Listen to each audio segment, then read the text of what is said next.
Beleza, então vamos lá. Na aula passada, gente, a gente falou bastante sobre questões específicas dos danos morais, os nossos chamados novos danos, né? Aliás, não danos morais, mas uma criação, né, um desenvolvimento da nossa própria tendência da responsabilidade civil e não conseguir enquadrar novas modalidades de atos ilícitos em decorrência do nosso próprio desenvolvimento, né? Então, a gente falou bastante de dano estético, a gente não falou de perda de uma chance, porque a gente já tinha tratado sobre esse tema, e falamos também, desculpa,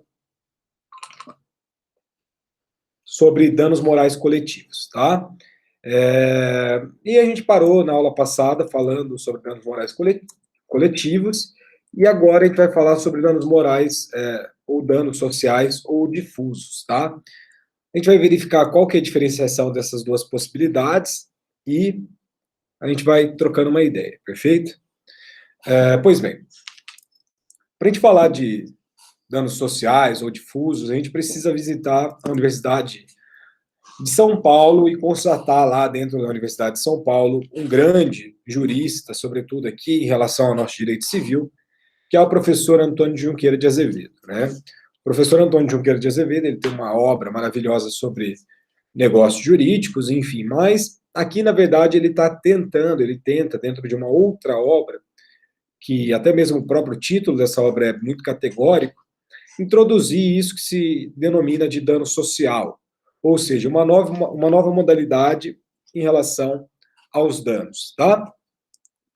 Dentro de uma visão inaugural, o professor Antônio Junqueira de Azevedo, ele fala para nós que os danos sociais, por sua vez, são lesões à sociedade no seu nível de vida, tanto por rebaixamento do seu patrimônio moral, principalmente a respeito da segurança, quanto por diminuição na qualidade de vida, tá? Então, a gente vai começar já a enxergar algumas diferenças em relação ao dano difuso, né? Desculpa, ao dano moral coletivo, melhor dizendo, né? Porque aqui, na verdade, o que a gente tem são repercussões de que eventual dano pode ocorrer tanto no aspecto material quanto no aspecto moral, tá? Então, é muito além somente do aspecto moral, como a gente colocou, referente ao dano moral coletivo, tá? Então, nós temos uma diferença já inaugural em relação a danos sociais, dos nossos chamados danos morais coletivos, que nós estudamos na aula passada, porque esta modalidade é uma modalidade menor, é uma modalidade que trabalha somente sobre um aspecto da nossa responsabilidade civil, dano extrapatrimonial, e não trabalha o nosso dano material, perfeito? A ideia de dano social, né, ela é muito interessante, por quê? Porque, na verdade, com a nossa sistematização do Código Civil de 2002, seguindo essa tendência da constitucionalização do direito civil constitucional, enfim, nós temos a ascensão de vários princípios, e um desses princípios que acabam se destacando para todos nós diz respeito à função social, né? E é muito interessante porque nós temos uma matriz, aliás, três matrizes, né, dentro do nosso Código Civil, né, a nossa ideia de eticidade, desculpa, de alteridade, a ideia propriamente dita de socialidade e a operabilidade, né, então são as três matrizes que norteiam toda a nossa sistemática civilista, né, a questão, por exemplo, da ideia da eticidade propriamente dita tem uma intenção muito em relação, por exemplo, a algumas matrizes envolvendo boa-fé, envolvendo essa questão dessa parte um pouco mais ética de todo o sistema. Nós temos também a operabilidade, que é tornar o sistema operável, né? Fazer com que, por exemplo, todos tenham acesso a esse sistema, que todos consigam compreender esse sistema. E também nós temos uma terceira matriz, que é a ideia da socialidade, né? E a ideia da socialidade, ela se apresenta para nós como uma valorização, né, do nós, da coletividade, em relação ao eu, ou seja, em relação ao indivíduo. A gente tenta sobrepor a sociedade, a comunidade, em relação ao indivíduo único, né? Então, é justamente por isso que a ideia, por exemplo, né, dentro dessa matriz da socialidade, a função social acaba aparecendo para nós, né? Várias pessoas jurídicas, por exemplo, são detentoras de função social, né? Função social da empresa, função social do contrato, função social, por que não, da propriedade, função social da posse. Ou seja, nós temos, dentro de um arcabouço extremamente patrimonialista, questões, por isso que a gente fala de dirigismo contratual, né? A função social aparecendo, essa ideia de colocar ali a coletividade em relação, em detrimento, né?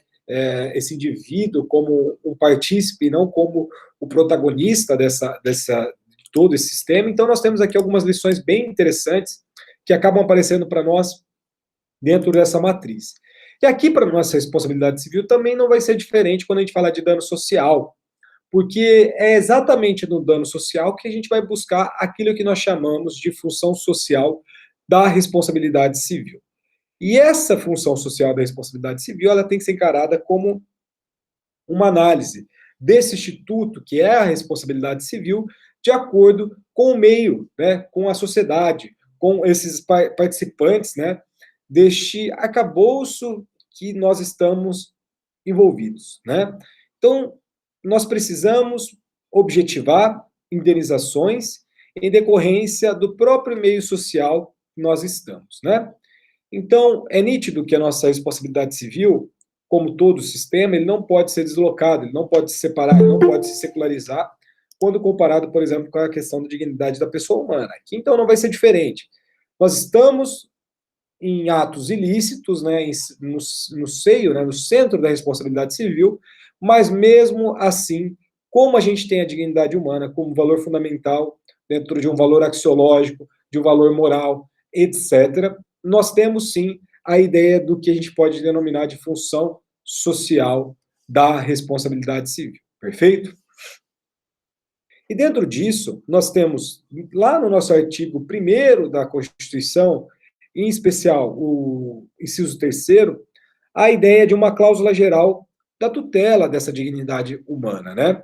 Ou seja, nós temos sim, dentro dessa cláusula geral de tutela da pessoa humana, inserido no texto constitucional, dentro do artigo 1º, inciso 3º, uma possibilidade, até mesmo jurídico, né, jurídica de fundamentação, de que danos sociais podem existir, tá?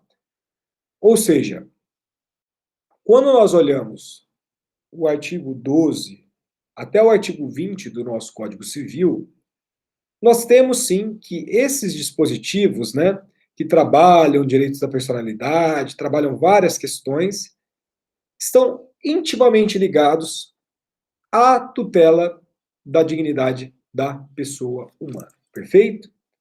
Então, nós temos assim que o nosso dano social, sobretudo envolvendo a questão dos direitos da personalidade, a gente pode destacar que quando nós olhamos para este rol do artigo 12 até o artigo 20 do nosso Código Civil e ver todo o rol de direitos da personalidade, a gente poderia questionar, tá, mas será que esse rol é um rol exemplificativo, é um rol taxativo, é um rol que pode ser ampliado ou não?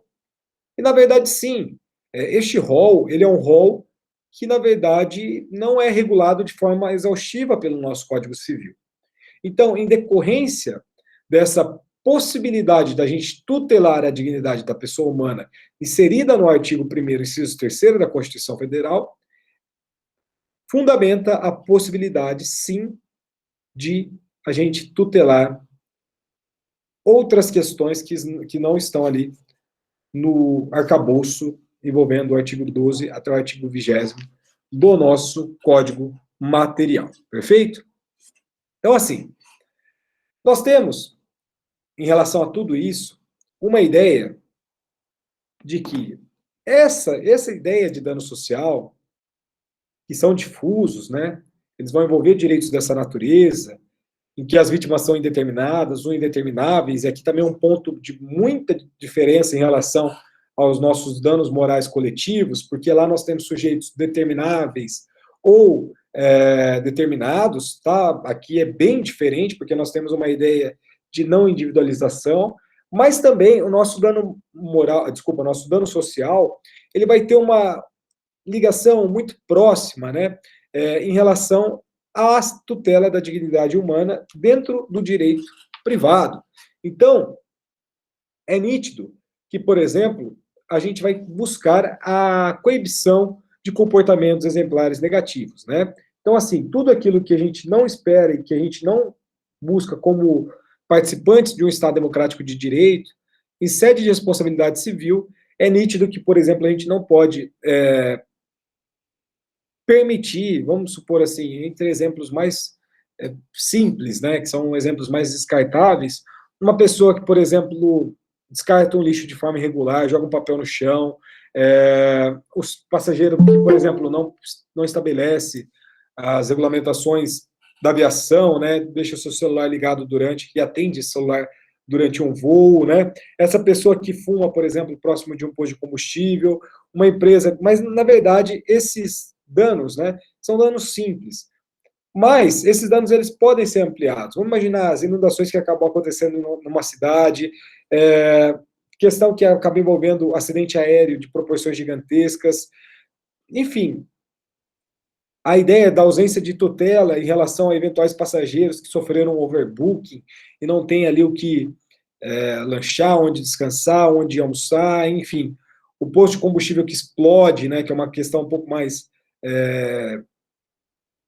um pouco maior do que o nosso primeiro exemplo, mas dentro de todas essas situações que podem surgir, né, o professor Antônio Junqueira de Azevedo, ele vai falar para nós que o dano social pode ser, sim, um dano que pode tutelar esses casos, sobretudo por ter um caráter de punição, por ter um caráter de punição, mas que tem um caráter, além do critério da punição, caráter didático, ou seja, para não se repetir mais, né? Então, nós temos a ideia deste dano social, mas o dano social, a gente vai verificar como que isso está funcionando na prática, só que eu já adianto para vocês que o grande problema que a gente enfrenta quando a gente estuda a matéria diz respeito à ideia de quem possui a legitimidade, né, ativa e para quem também deve ser direcionado o valor da indenização. Porque lá no nosso dano moral coletivo, a gente tem, por exemplo, o PROCON, como a gente estudou, como uma parte legitimada ativa, né, para propor uma ação. Muitas das vezes, igual o caso do anticoncepcional, foi feito ali uma liquidação de sentença para individualizar cada condenação, mas a grande dúvida é a seguinte, aqui nos danos sociais, quem que é o sujeito ativo para mover essa ação? E além disso, em caso de procedência dessa ação, quais são as pessoas que receberão essa indenização, tendo em vista que são sujeitos indeterminados ou indetermináveis, né? Então, nós temos uma grande dificuldade em relação a isso. Então, por exemplo, o professor Antônio Junqueira de Azevedo, ele fala para nós que esse valor proveniente da indenização, ele deve ser direcionado a um fundo, né? Um fundo, às vezes, de maior incentivo em relação a questões educacionais, envolvendo questões, por exemplo, ambientais, para preservação, enfim, uma série de questões que pode trazer para nós uma ideia de que essa indenização deve ir para um fundo, né? Deve ser vinculada a um fundo que pode ter uma vinculação direta ali com o objeto do pleito em relação à nossa indenização, beleza? Então, nós temos essas questões. E, assim, vamos ver como que isso funciona na prática, a começar pelo Tribunal de Justiça do Rio Grande do Sul. Ó, esse caso é um caso que vai envolver um sistema de fraudes na loteria, tá? Ou seja, tinha ali um sistema de loterias que era um sistema fraudulento, e esse sistema fraudulento gerou ali inúmeros danos à sociedade, a essa comunidade que estava inserida ali, esse sistema de lotérica fraudulento, tá? Olha lá, Totô Bola, sistema de loteria de chances múltiplas. Fraude que retirava ao consumidor a chance de vencer. Ação de reparação de danos materiais e morais. Danos materiais limitados ao valor das cartelas comprovadamente adquiridas. Danos morais puros não caracterizados. Possibilidade, porém, de excepcional aplicação da função punitiva da responsabilidade civil. Na presença de danos mais propriamente sociais do que individuais, recomenda-se o recolhimento dos valores da condenação, ao Fundo de Defesa de Interesses Difusos, né, que é uma questão lá do Código de Defesa do Consumidor, enfim. Recurso parcialmente provido. Não há que se falar em perda de uma chance diante da remota possibilidade de ganho em um sistema de loterias. Danos materiais consistentes apenas no valor das cartelas comprovadamente adquiridas, sem reais chances de êxito. A ausência de danos morais puros, olha que interessante, ó, que se caracterizam pela presença da dor física ou sofrimento moral, situações de angústia, forte estresse, grave desconforto, exposição à situação de vexame, vulnerabilidade ou outra ofensa a direitos da personalidade. Presença de fraude, porém, que não pode passar em branco. Além de possíveis respostas na esfera do direito penal e administrativo, o direito civil também pode contribuir para orientar os atores sociais no sentido de evitar determinadas condutas mediante a punição econômica de quem age em desacordo com os padrões mínimos exigidos pela ética das relações sociais e econômicas. Trata-se da função punitiva e dissuasória, né? Para dissuadir, né? Que a responsabilidade civil pode, de forma excepcional, assumir ao seu lado a clássica função reparatória e compensatória. Aspas. O direito deve ser mais esperto do que o torto, né? Frustrando as indevidas expectativas do lucro ilícito à custa dos consumidores de boa-fé. Considerando, porém, que os danos verificados são mais sociais do que propriamente individuais, não é razoável que haja uma apropriação particular de tais valores, evitando-se, né, a disfunção alhures denominada de overcompensation, né? Nesse caso, cabível a destinação do numerário para o Fundo de Defesa de Direitos Difusos criados pela Lei 7.347 de 1985 e aplicável aos danos coletivos de consumo nos termos do artigo 100, parágrafo único do Código de Defesa do Consumidor. Tratando-se de dano social ocorrido no âmbito do Estado do Rio Grande do Sul, a condenação deverá reverter para o Fundo Gaúcho de Defesa do Consumidor. Recurso parcialmente provido. Então, aqui, nós temos uma primeira lição que diz respeito a uma possibilidade desse dano moral, dano social, né? Esse dano social ou difuso, perfeito? Além disso, nós temos um caso proveniente, assim, são várias questões envolvendo direito do consumo, direito dos trabalhadores, como é esse próximo exemplo que a gente vai trabalhar, que é proveniente do TRT da segunda região, né, que condenou um sindicato dos metroviários de São Paulo a destinar as indenizações para instituições filantrópicas, né, dentro de cestas básicas. Olha lá.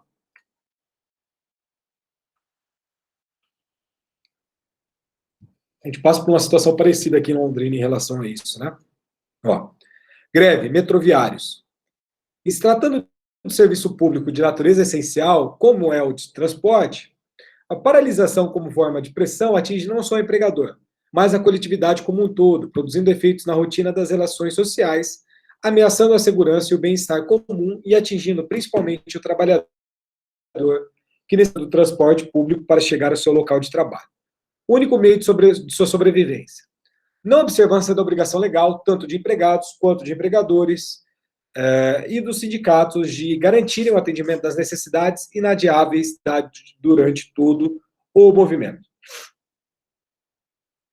Comprovaram as partes que as negociações encontravam-se suficientemente encaminhadas para que o impasse fosse resolvido sem maiores consequências, ou ao menos minimizando, como uma vez a arca uma vez, como é que é? Minimizando com o recurso do funcionamento parcial de serviço, mas não. Preferiram o alarde, o caos, o desrespeito ao cidadão que paga seus impostos e, mais uma vez, arca com prejuízo. A exemplo de outras tantas crises envolvendo não só o transporte metroviário, mas também o rodoviário e aéreo, e outros segmentos de igual importância, como o da saúde e da educação.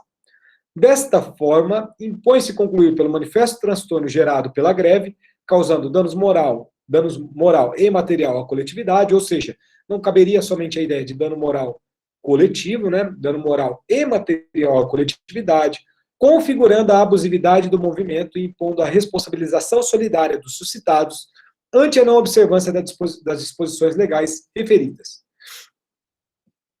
Fixa a indenização na entrega de 450 cestas básicas às entidades beneficiadas nomeadas no prazo de 15 dias do trânsito em julgado sob pena de multa diária. Perfeito? Então, nós temos aqui um exemplo em que foi destinado para para instituições filantrópicas, 450 cestas básicas. Perfeito? Um outro julgado que é interessante é proveniente do ano de 2013, né, que traz, dentro da quarta Câmara de Direito Privado, a famosa AMIL, né? A AMIL não é tão famosa aqui, mas a AMIL é extremamente famosa, por exemplo, no Rio de Janeiro, São Paulo, uma operadora de plano de saúde extremamente gigante, né, dentro desses dois centros, e o nosso Tribunal de Justiça de São Paulo acabou por condenar a AMIL no valor de R$ 1 milhão a título de danos sociais. Então, imagina, né, um valor de R$ 1 milhão provenientes de condenação por danos sociais, e a destinação deste dano foi para o Hospital das Clínicas de São Paulo. Olha que interessante, né? Plano de saúde, pedido de cobertura para internação. Era uma prática rotineira, né? Sentença que julgou procedente pedido feito pelo segurado, determinando que, por se tratar de uma situação de emergência, fosse dada a devida cobertura, ainda que dentro do prazo de carência mantido. Dano moral. Caracterização em razão da peculiaridade de descuidado de paciente acometido por infarto, com a recusa de atendimento e, consequentemente, procura de outro hospital em situação nitidamente aflitiva. Dano social, ó. Contratos de seguro de saúde, a propósito de hipóteses reiteradamente analisadas e decididas. Indenização com caráter expressamente punitivo no valor de R$ 1 milhão, que não se confunde com a destinada ao segurado, revertida ao Hospital das Clínicas de São Paulo, litigância de má-fé. Configuração pelo caráter protelatório do recurso, aplicação de multa, recurso da seguradora desprovido e do segurado provido em parte. Então, nós temos aqui um caso interessante proveniente da quarta Câmara de Direito Privado do Estado de São Paulo. Interessante, né?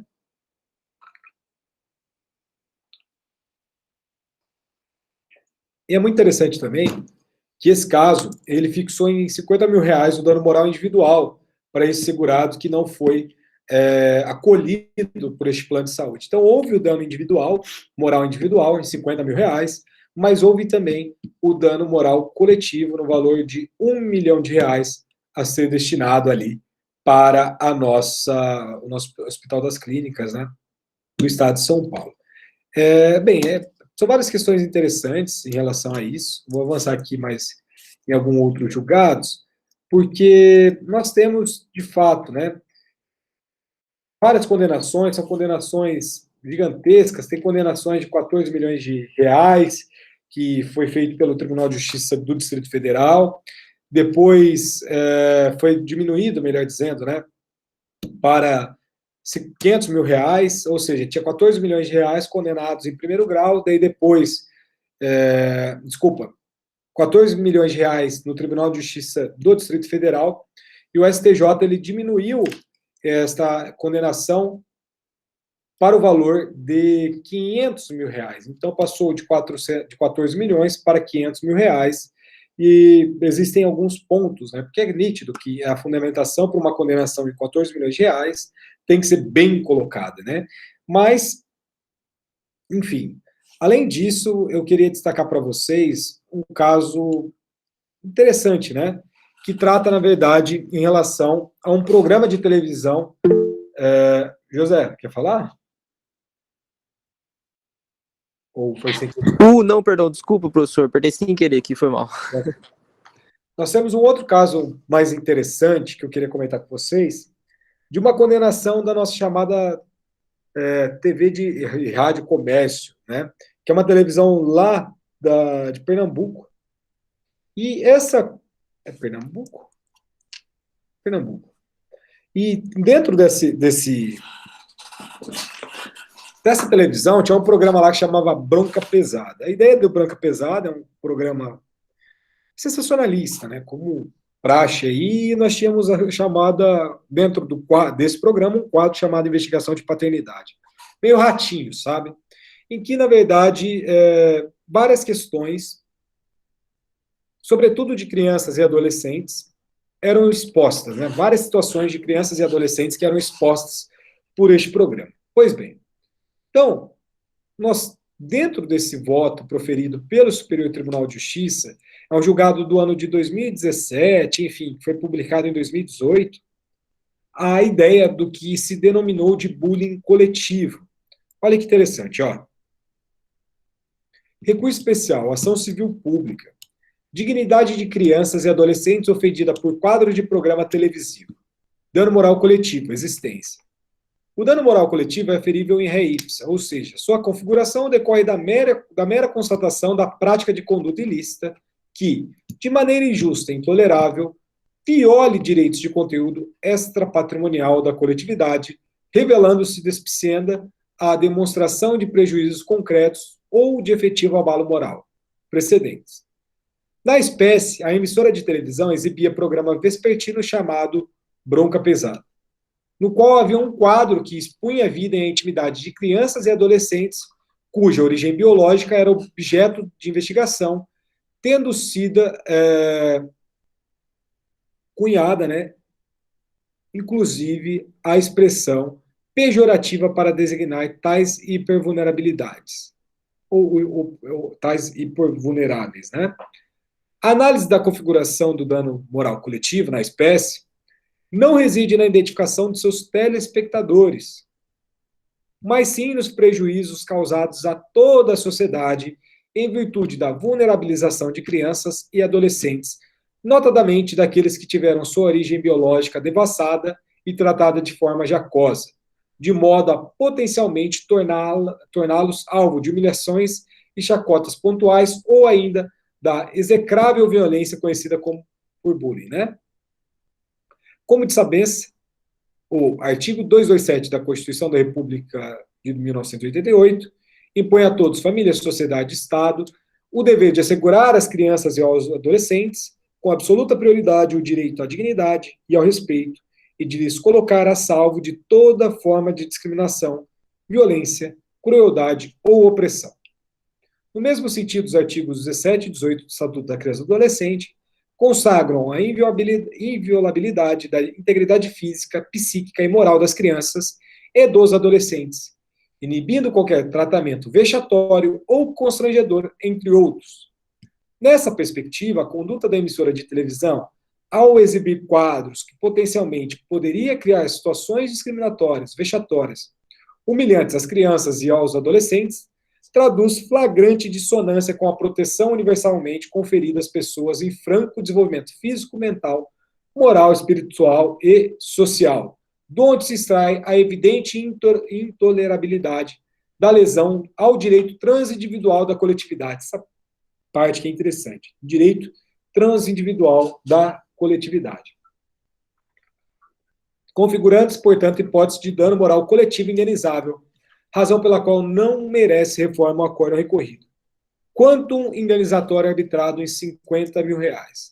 A dúvida que fica, gente, é o seguinte: será que este valor de R$50 mil é o valor, com base em tudo que a gente estudou até agora, né? A ideia de critérios de fixação, tudo aquilo. Será que R$50 mil é o adequado? Vai ter a função social da responsabilidade civil? Vai ter o caráter pedagógico?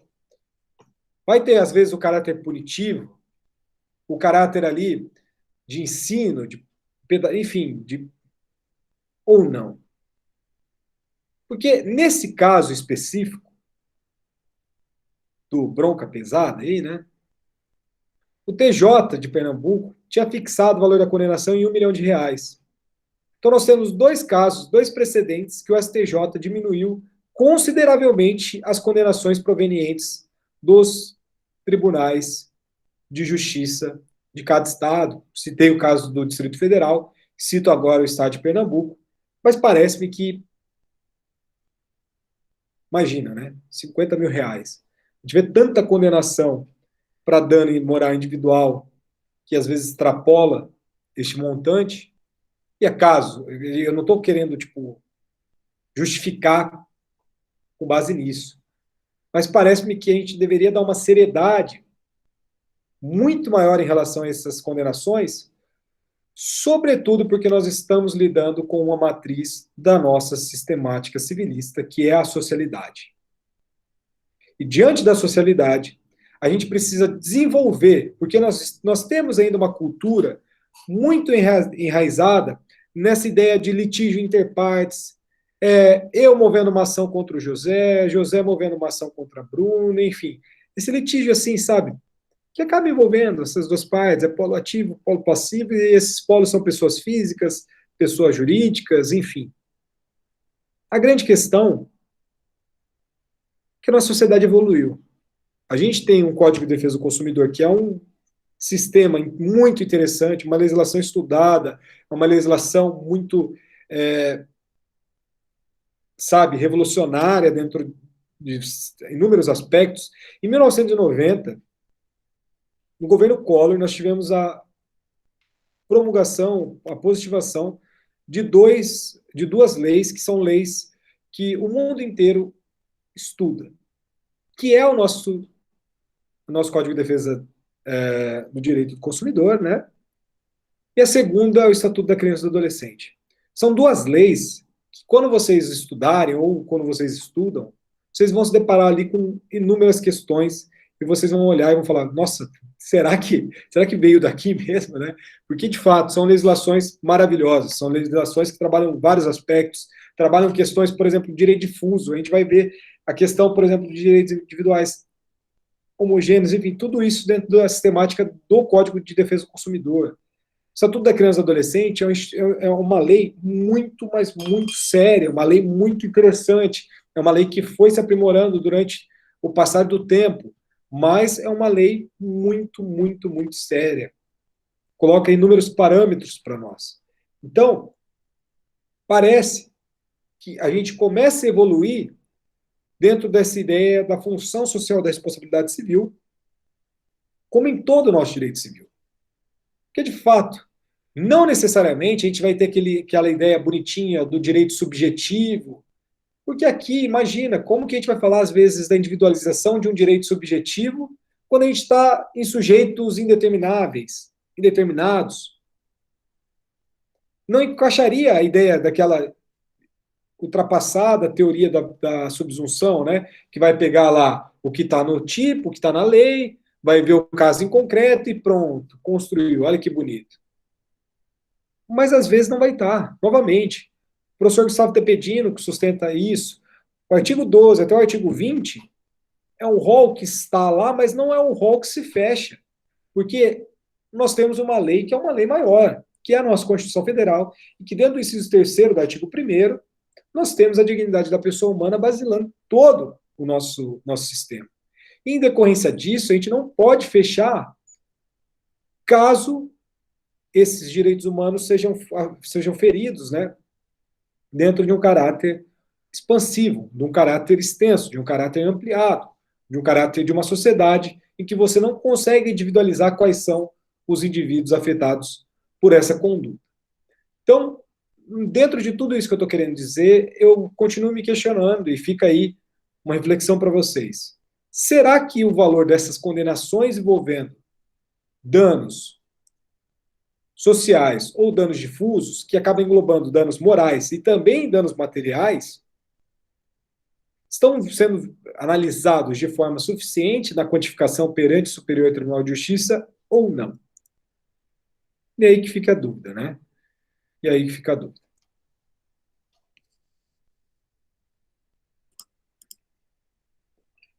Só para a gente fazer uma diferenciação aqui rápida, para a gente ir para os próximos slides, tá?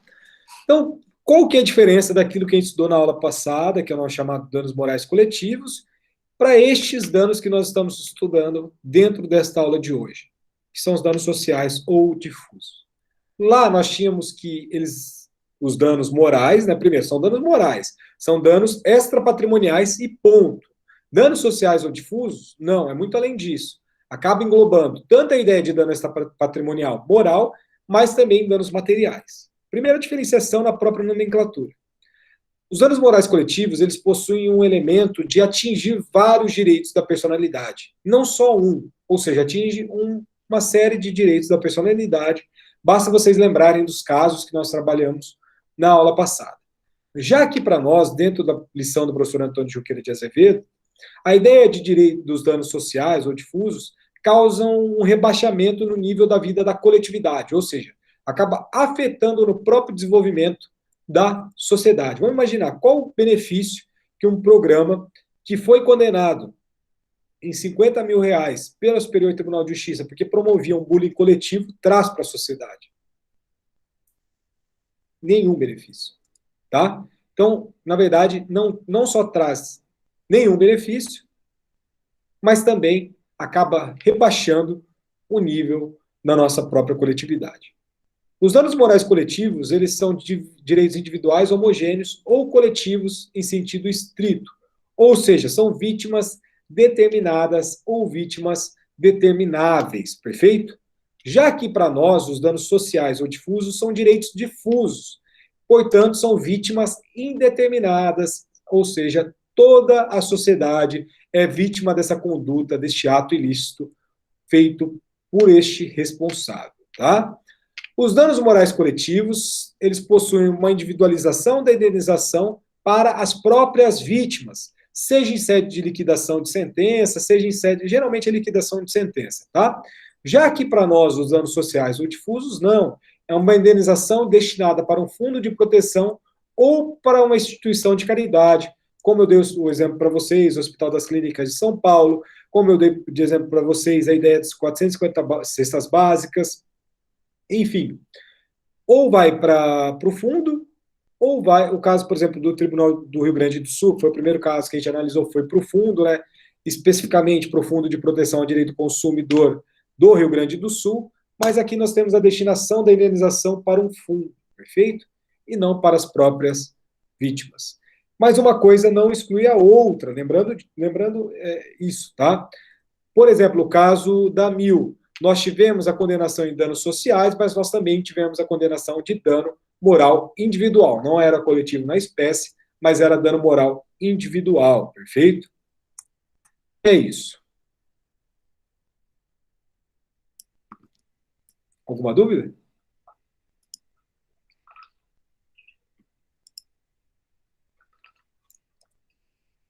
Deixa eu apresentar aqui.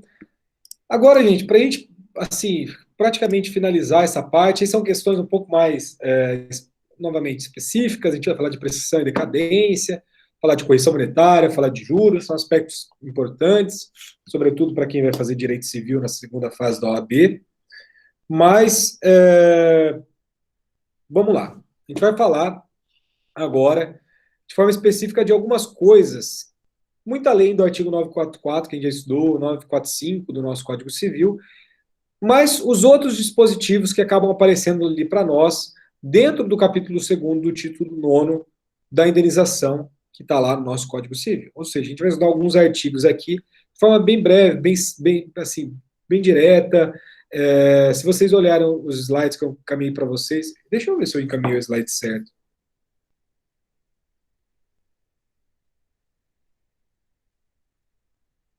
Eu mandei. Então, assim, dentro disso, a gente vai enfrentar assim, de forma bem pontual, para não cansar vocês, enfim, está prestes a fazer a prova, essas questões que acabam envolvendo uma série de artigos, a gente vai falar 946, 947, 949, né? 950, 951, 952, 953, 954, e aí a gente finaliza, tá? Nossa aula de hoje. Bem, basicamente a gente começa então com o nosso artigo 946 do Código Civil, que fala para nós a seguinte lição. Ó, se a obrigação for indeterminada e não houver na lei ou no contrato disposição fixando a indenização devida pelo inadimplente, apurar-se-á o valor das perdas e danos na forma que a lei processual determinar.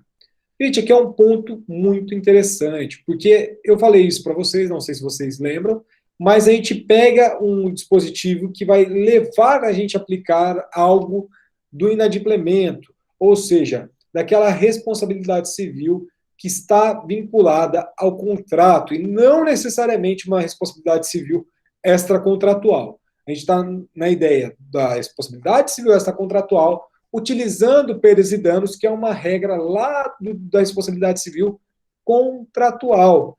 Então, nós temos, diante desse artigo 946 do Código Civil, um aspecto bem interessante. Mas eu já alerto para vocês também que, ao contrário de que muitos possam defender, muitos possam pensar, esse dispositivo não traz uma tarifação ou tabelamento do dano moral, porque como a gente já estudou nas outras aulas, o tabelamento do dano moral é inconstitucional. Ou seja, cabe análise do caso concreto utilizando aqueles critérios de fixação, método bifásico, sobretudo, que é o que a STJ aplica hoje, para a fixação do dano moral. A gente não pode ter assim, tudo vai ser, morreu por acidente de trânsito, é isso. Morreu por não sei o quê, é isso, é isso, é isso. A gente não quer isso, tá? A gente não só não quer, como isso é inconstitucional. Artigo 947.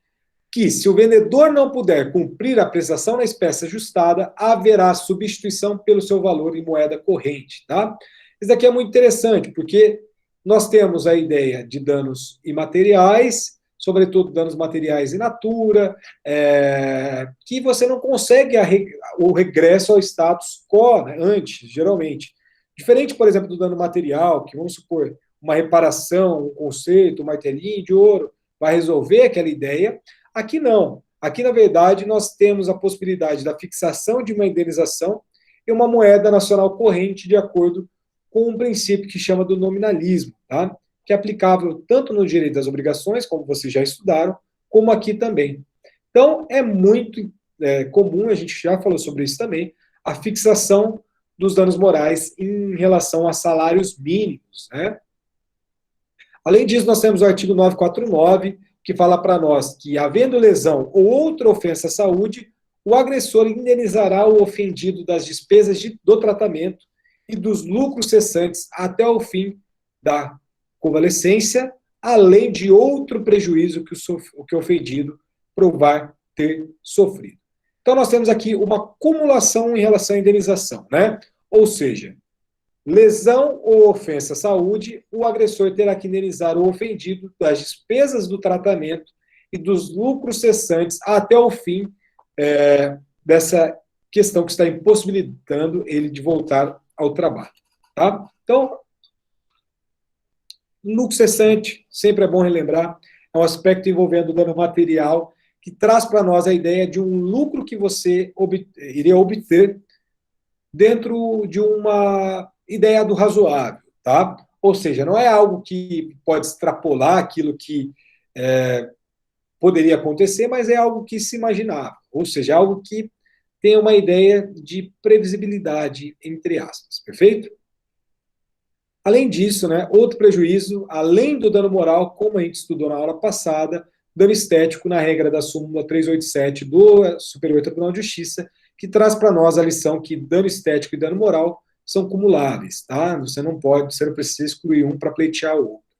Além disso, nós temos o enunciado 192 da terceira jornada do CJF, que aprovou para nós a seguinte lição. Ó, os danos oriundos das situações previstas nos artigos 949 e 950 do Código Civil de 2002 devem ser analisadas em conjunto para o efeito de atribuir indenização por perdas e danos materiais, cumulada com o dano moral e estético.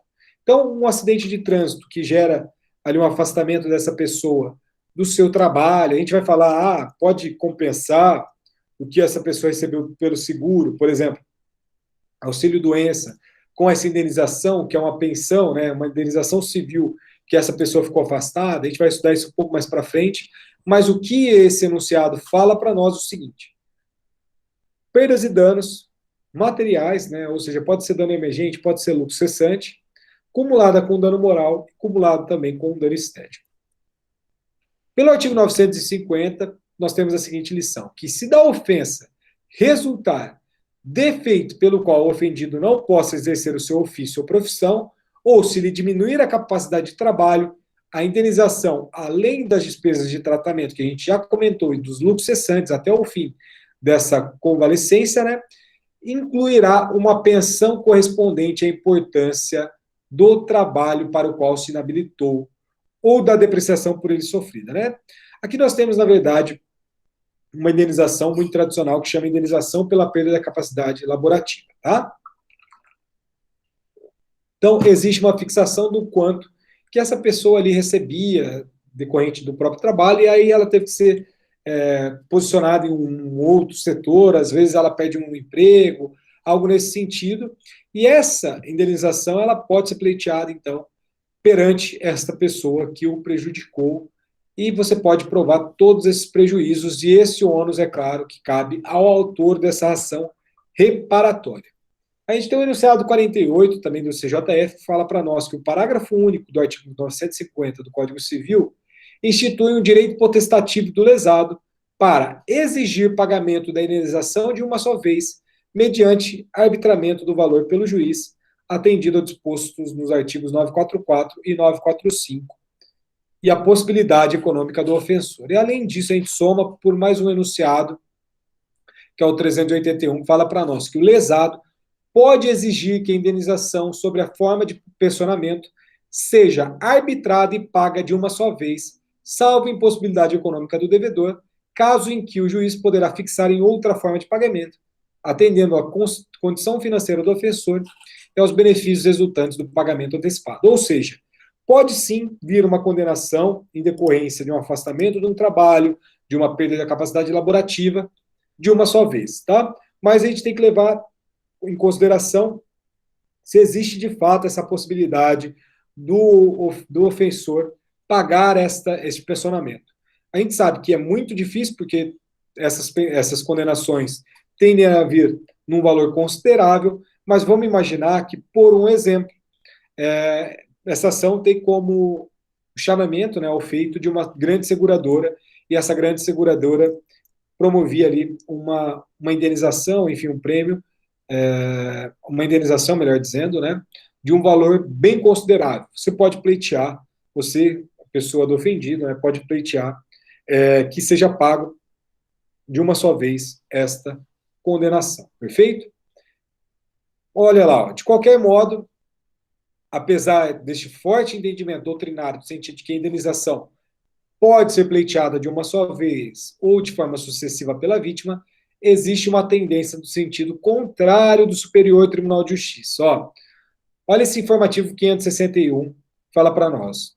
Nos casos de responsabilidade civil derivada de incapacitação para o trabalho, a vítima não tem o direito absoluto de que a indenização dos danos materiais fixada, em forma de pensão, seja arbitrada e paga de uma só vez, podendo o magistrado avaliar, em cada caso concreto, sobre a conveniência da aplicação da regra que autoriza a estipulação de parcela única, a fim de evitar, de um lado, que a satisfação do crédito do beneficiário fique ameaçada e de que, do outro, né, haja risco de o devedor ser levado à ruína. Embora a questão não seja pacífica, tem prevalecido na doutrina e na jurisprudência o entendimento de que a regra prevista no parágrafo único não deve ser interpretada como direito absoluto da parte, podendo o magistrado avaliar em cada caso concreto sobre a conveniência de sua aplicação, considerando a situação econômica do devedor, o prazo de duração do pensionamento, a idade da vítima, etc., para só então definir pela possibilidade de que a pensão seja ou não paga de uma só vez, antecipando-se as prestações vincedas, que só iriam ser creditadas no decorrer dos anos, tá? Então nós temos aqui uma ideia que você pode pleitear, mas o STJ tem visto isso com uma ressalva, tá? Com uma ressalva bem grande, que, querendo ou não, de fato pode levar à ruína da pessoa, do ofensor, tá? Além disso, o artigo 951 do Código Civil é que vai falar para nós da responsabilidade subjetiva dos profissionais liberais da área da saúde, no modo geral, ou seja, médicos, dentistas, enfermeiros, auxiliares de enfermagem, entre outros. E o nosso Código Civil, ele prevê que as regras anteriores, né, dentro da sistemática passada, acabam se aplicando, aspas, no caso de indenização devida por aquele que, no exercício de atividade profissional, por negligência, imprudência ou imperícia, causar a morte do paciente, agravar-lhe o mal, causar-lhe lesão ou inabilitá-lo para o trabalho. Então, como eu coloco para vocês aqui, em relação a este profissional que presta serviços ao consumidor, a responsabilidade subjetiva ela vai estar em outro aspecto no nosso sistema consumerista, que é o parágrafo 4º do artigo 14. Então, na verdade, a ideia de profissional liberal que trabalha presta serviços para consumidor é uma das, aliás, é uma exceção à regra geral da responsabilidade objetiva do nosso Código de Defesa do Consumidor. A gente vai verificar para fornecedor, para prestador de serviços, enfim, para todo mundo, no Código de Defesa do Consumidor, a responsabilidade será objetiva, com a única exceção dos profissionais que trabalham dentro de atividades liberais, ou seja, são os profissionais liberais. Então, dentro de entendimento majoritário, profissional de saúde que vai assumir uma obrigação de resultado, tá? Como, por exemplo, no caso do médico, cirurgião plástico estético, a sua responsabilidade objetiva, ou seja, dependente de culpa. Aqui a gente tem uma exceção da exceção. Porque quando nós estivermos diante de processos de resultado, né, atividade de resultado, a gente vai estudar atividade de resultado, atividade de meio, mas vamos imaginar, um tratamento tradicional é visto como uma atividade de meio. Não necessariamente você vai ter que cumprir com aquele resultado que é o resultado esperado, porque tem um grau de imprevisibilidade, sim. A grande questão aqui é que, por exemplo, no caso de cirurgião estético, cirurgião plástico, nós estaremos sim diante de um procedimento, de uma cirurgia, via de regra, de resultado. Ou seja, se a pessoa está contratando o cirurgião, vamos imaginar, para colocar ali uma prótese de silicone, é nítido que ele precisa entregar isso. É uma obrigação de resultado, é uma obrigação de fim. Lembre-se daquelas aulas que vocês tiveram também lá no Direito das Obrigações, obrigação de resultado, obrigação de meio. Aqui, no caso dos profissionais médicos, sobretudo no caso dos cirurgiões plásticos, nós temos o nosso grande exemplo de que é uma obrigação de resultado. No caso dos profissionais advogados, né, nós temos uma discussão interessante, que você nunca promete êxito em causa, né? Se você promete êxito em causa, você já está fazendo coisa assim que não deveria fazer. Porque a nossa profissão também é uma profissão de meio. Você vai trabalhar para que essa causa tenha uma procedência, tenha um provimento, enfim, você ganhe essa causa. Mas você tem um grau de risco, um grau de incerteza, e por isso a nossa atividade é uma atividade de meio. Mas se discute também uma exceção em relação a essa regra geral, que diz respeito ao advogado que formula um contrato, que a partir do momento que este advogado é contratado para formular o contrato, ele tem os elementos ali necessários, né, básicos, para a concretização deste contrato. Então, por exemplo, a formulação do contrato é visto por muito do profissional advogado como uma obrigação de resultado, uma obrigação de fim, e não uma obrigação de meio. Você precisa entregar aquelas condições que as partes estão buscando, perfeito? Além disso, né, o STJ, em 2011, ele aplicou ao dentista responsável pelo tratamento ortodôntico também a responsabilidade objetiva, porque quando tem ali um tratamento ortodôntico, também nós vamos estar diante de uma responsabilidade objetiva, mas ainda destaco para vocês que não é uma coisa pacífica em relação à nossa jurisprudência, tá? Então, nós temos ali algumas questões envolvendo os dentistas, algumas questões envolvendo os médicos, né? A gente vai estudar a teoria do resultado, a teoria do meio. Fiquem tranquilos, quando a gente estiver no seio ali da responsabilidade civil objetiva, a gente trabalha bastante em relação a isso, beleza? E além disso, o Superior Tribunal de Justiça, só para a gente finalizar esse ponto, ele fala para nós que os procedimentos cirúrgicos de fins meramente estéticos caracterizam verdadeira obrigação de resultado, pois neles o cirurgião assume verdadeiro compromisso pelo efeito embelezador prometido. Nas obrigações de resultado, a responsabilidade do profissional da medicina permanece subjetiva e aí cumpre ao médico, contudo, demonstrar que os eventos danosos decorreram de fatores externos e alheios à sua atuação durante a cirurgia. Então, assim, dentro do que a gente acompanha, dentro de tudo que a gente verifica, na verdade, essa questão, ela é bem polêmica, é bem complicada, parece que existe um novo direcionamento, como destaco para vocês, porque, em especial, em sede de responsabilidade objetiva, a gente somente tem a responsabilidade objetiva decorrente de lei ou da atividade de risco, conforme a gente vai estudar um pouquinho mais para frente, perfeito? Envolvendo direitos reais, artigo 952 do Código Civil, olha lá.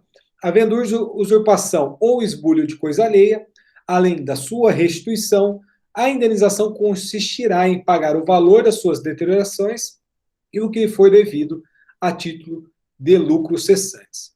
Mas se a coisa faltar, o esbulhador deverá indenizar o prejudicado pelo valor correspondente a esta coisa que foi perdida, tendo em vista a eventual aferição que a pessoa possa ter pela coisa, né? Ou seja, um valor de afeição, desculpa, que vai ser valor de afeição, desculpa, tá? Que vai ser buscada ali dentro de critérios objetivos também, tá? Além desse valor, também tem que ser incluídos os lucros cessantes dentro de um ensinamento que é proveniente do enunciado 561 da Sexta Jornada de Direito Civil. E, além disso, se existir um valor sentimental, nós também podemos discutir se incidirá ou não danos morais, perfeito? Na verdade, isso daí pode ser visto como um dano moral em ricochete, porque você está prejudicando a coisa, mas por prejudicar a coisa, você reflete no indivíduo, porque este indivíduo tem um valor sentimental com esta coisa, perfeito? Como, por exemplo, um animal de estimação, que ainda hoje, perante a nossa sistemática civilista, é considerado coisa, né? Então, é muito comum na jurisprudência a indenização por danos imateriais diante de sua perda, ou seja, ocorreu ali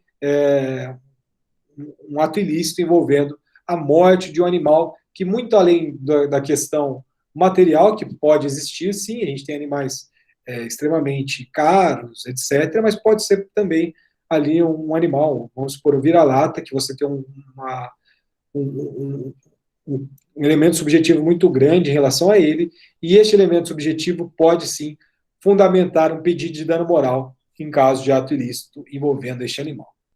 Além disso, injúria, difamação ou calúnia, que são os nossos chamados crimes contra a honra, o artigo 953 do Código Civil, ele adota a possibilidade de reparação, podendo o dano atingir tanto a nossa chamada honra subjetiva, que a gente já estudou, chamada autoestima, quanto a honra objetiva, que é a ideia de repercussão social da honra de alguém, que está diretamente envolvida a honra objetiva, com a possibilidade das pessoas jurídicas serem, sim, legitimadas ativas para pleitear indenização por dano moral. Beleza?